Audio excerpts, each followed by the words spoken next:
अकतीज यानी अक्षय तृतीया क्यों मनाई जाती है? एक दिव्य कथा। गर्मियों की तपती दोपहर थी। आसमान में सूरज अपनी पूरी तपिश के साथ चमक रहा था। धरती गर्म थी, हवाएं सूखी थीं। लेकिन उसी समय प्रकृति के इस कठोर रूप के बीच एक ऐसा दिन आने वाला था जो अपने साथ लाता है अक्षय पुण्य, अटूट आशीर्वाद और अनंत समृद्धि। वो दिन है अकतीज, जिसे हम अक्षय तृतीया के नाम से जानते हैं। अक्षय का रहस्य जो कभी खत्म नहीं होता। अक्षय शब्द सुनते ही मन में एक सवाल उठता है, आखिर इसका मतलब क्या है? संस्कृत में अक्षय का अर्थ होता है जो कभी खत्म न हो, जो हमेशा बढ़ता ही रहे। कहते हैं इस दिन किया गया हर शुभ कार्य, चाहे वो पूजा हो, दान हो, जप हो या सेवा, वो समय के साथ समाप्त नहीं होता बल्कि बढ़ता ही जाता है। जैसे एक छोटा सा दीपक जो अंधेरे में भी प्रकाश फैलाता है, वैसे ही इस दिन का एक छोटा सा पुण्य भी जीवन में बड़ी खुशियां लेकर आता है। भगवान विष्णु और माता लक्ष्मी की कृपा। पुराणों में बताया गया है कि अक्षय तृतीया का दिन विशेष रूप से भगवान विष्णु और माता लक्ष्मी को समर्पित है। कहते हैं जब संसार में अधर्म बढ़ता है तब भगवान विष्णु अलग अलग रूपों में अवतार लेते हैं और धर्म की रक्षा करते हैं। वहीं माता लक्ष्मी धन, वैभव और समृद्धि की देवी हैं। अक्षय तृतीया के दिन जब इन दोनों की पूजा एक साथ की जाती है तो जीवन में केवल धन ही नहीं बल्कि सुख, शांति और संतुलन भी आता है। त्रेता युग की शुरुआत, एक नया युग।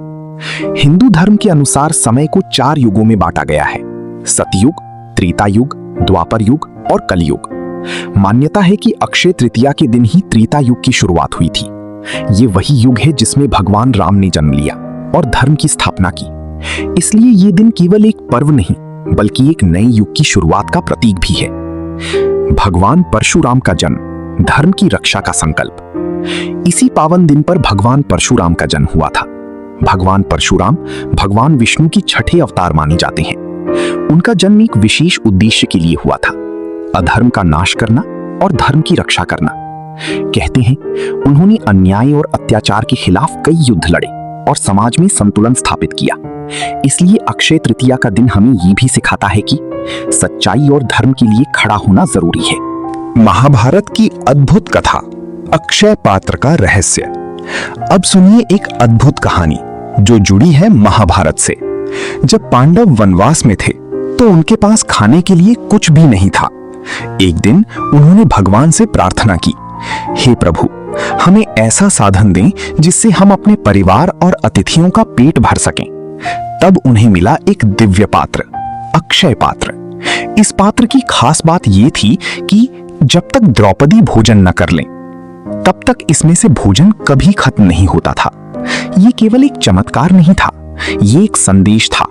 सच्चे मन से मांगा गया सहारा कभी खत्म नहीं होता। वन, गंगा का पृथ्वी पर आगमन, पवित्रता का प्रतीक। एक और मान्यता के अनुसार अक्षय तृतीया के दिन ही गंगा का पृथ्वी पर अवतरण हुआ था। गंगा केवल एक नदी नहीं है, ये पवित्रता, शुद्धता और मोक्ष का प्रतीक है।